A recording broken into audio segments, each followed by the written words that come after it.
The lighting in this video is going to change so much, and it's already pissing me off because little Miss Sunshine, Sunny Sun woke up today and was like, I'm gonna thrive, I am gonna shine, I'm gonna turn golden hour into golden 3 fucking hours because this is what my usual setup is looking like right about now and this whole afternoon. So we're gonna get a little bit up close and personal, all up in my face, cuddled and huddled in this little section over here. So if you don't like my face, I am sorry. And if you follow me on Instagram and you don't like Bollywood, I am also sorry for that because I am constantly posting Bollywood songs and movies and memes and music videos, all that jazz.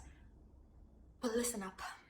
As much as I love Bollywood and I'm emotionally connected like most of you are, the reality is that all good things have flaws. And one of those flaws happens to be that Bollywood pretty much promotes, enables, and romanticizes stalking. What? That like one white bitch watching this is like, are you talking about psychological thrillers? Because like, there's nothing wrong with that.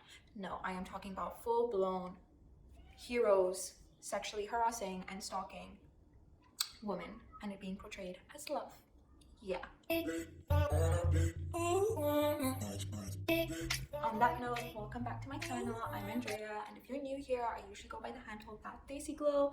And also, don't be shy, please subscribe. If you're like, how the friggity frack does Bollywood promote and romanticize stalking? Like, come on, it's just fucking entertainment. It's just a movie. It's just a bunch of movies. Like, think about it, right? Like, if music and like, you know, especially music videos, and if movies can influence and set trends for makeup and clothing and jewelry and art and architecture, right? Why can't it have the same influence over behaviors and perspectives in society, right? Like, ultimately, what does media, what does art, what does cinema do? It gets into our subconscious subliminally, but it also reinforces certain ideas and ideals. So we all know that movies just aren't a bunch of random scenes put together. Well, at least a good movie isn't that. Movie has a character, it has plots, and it carries a meaning towards it, right? Because it's a story. So when Bollywood has a history and has in fact profited off the stalking genre, and not like I said earlier in like a psychological thriller type of way, like in a romantic way, it reinforces that into society. The constant portrayal of women being chased and stalked as acceptable and as a heroic way of wooing a woman is just gross. More so, it tells stalkers that their persistence will be rewarded. It creates this idea that when a woman says no, it doesn't mean no, it means a no that can be changed into a yes if you push hard enough. Why did Bollywood start doing this? And I'm thinking like, okay, Bollywood was so influenced by the Western world, and I guess during that time, men in, let's say, America, it was common for them to like have grand gestures of love. So I guess films tried to depict that, but it wasn't easily translated because at the same time, Bollywood and Indian society was like, well, like, girls aren't allowed to say yes in society because they have to be good girls, they have to be sanskari. Like, there's no such thing as love marriages, everyone gets an arranged marriage. So good girls wouldn't say yes, they would say no. So like, I don't know if that's why they did this pushing genre where it's like a good girl will constantly say no until she like realizes the guy is like worthy of saying yes to. Many films have this variation where boy meets girl, boy falls in love with girl, boy pursues girl, girl says no, he stalks her until she finally caves and reciprocates his affections. You have examples of these movies throughout every single decade or era of Bollywood. In the start, Gar and Anjam and Jeet, the guy doing the stalking, the main character, was technically a villain. The audience knew that he was a villain and that like he was basically a creep and like he wasn't a good guy, and they were like obsessed lovers rather than heroes. But at the same time, like, the audience kept cheering the villain on.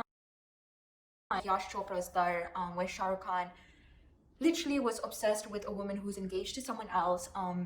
He put posters of her, photos of her all over his bedroom, would speak about her to his dead mom, and it got to a point where like he took a fucking knife and carved her name into his chest.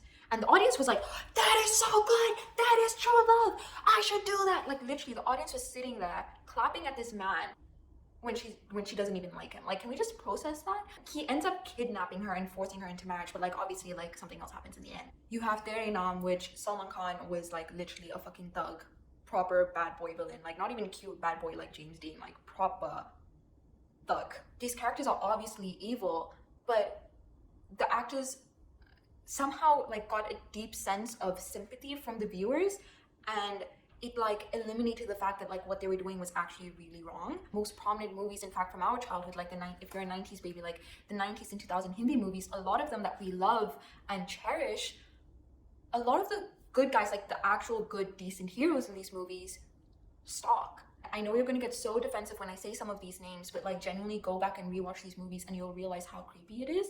And it didn't help because now you had the actual heroes practicing and romanticizing stalking.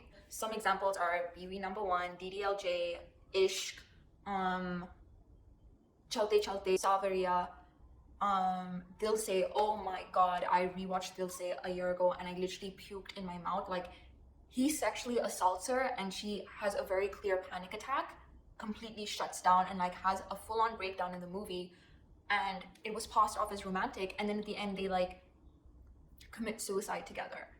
And that movie Dil Se was so famous. Like, I remember being so young and I couldn't even comprehend the movie, but I remember it being this like iconic movie of love throughout the Bollywood community, like the Indian community. And when I rewatched it, I was just like, what is wrong with us? Badrinath ki Dulhania, what's his name? Okay, Varun. Varun literally kidnaps and strangles her out of anger and frustration. And this movie was just like a fucking hit. Bollywood just manages to make these obsessive lovers palatable by packaging them with romantic songs, which just induce a deep sense of empathy and liking among the viewers. There's so many creepy songs. Like, they sound so catchy and romantic, but when you actually listen to the lyrics and you're not distracted by the glitz and the glamour and the costume and the scenic backgrounds and international locations, you're just like, what is going on? And I guess in one way, stalking genre or these stalking movies are simply a reflection of Indian men at large, right? Like, there's already such an imbalance between power and like power dynamics between men and women in India, and you know, you have the whole rape culture and the power dynamics and how rape is seen and how sexuality of women in India is seen.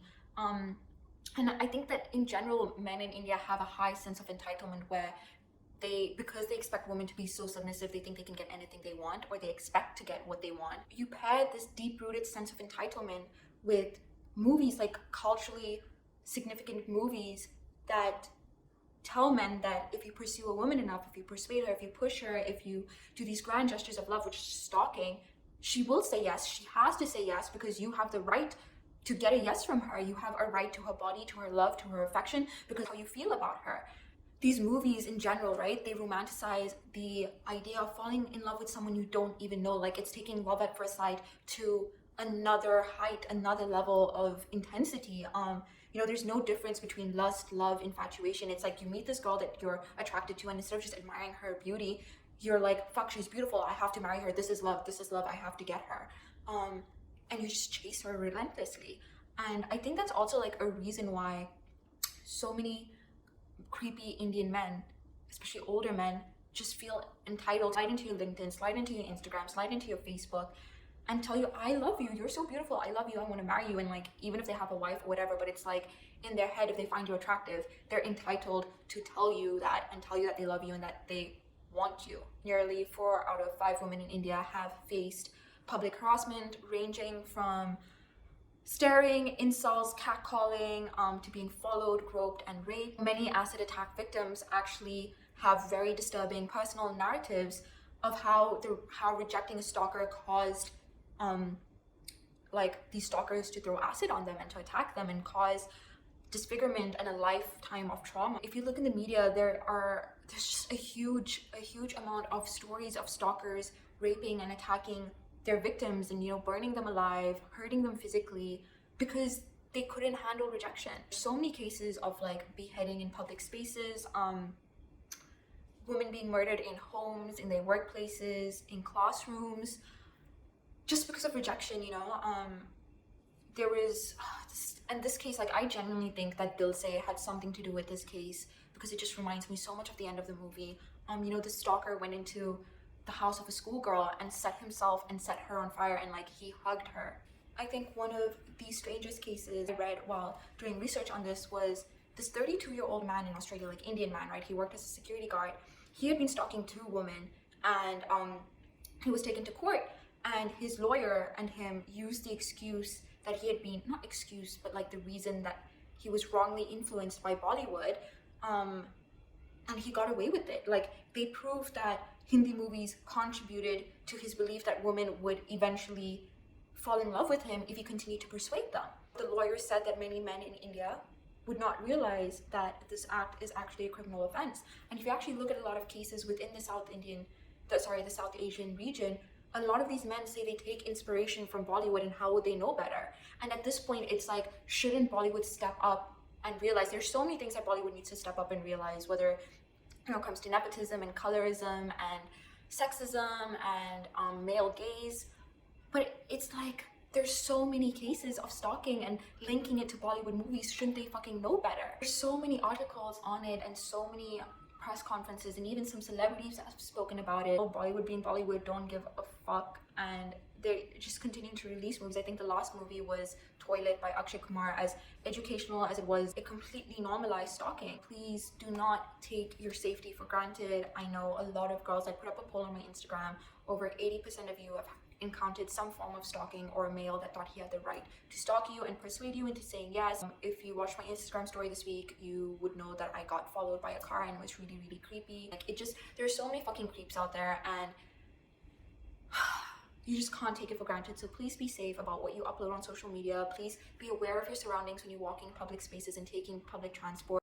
Follow me on Instagram at _Desi Glow. I'm super active on Insta and would love to connect with you guys there. Style, beauty, dance, it's all there. And I also have an art account, and I take commissions and I freelance. So, want to support a girl, please do.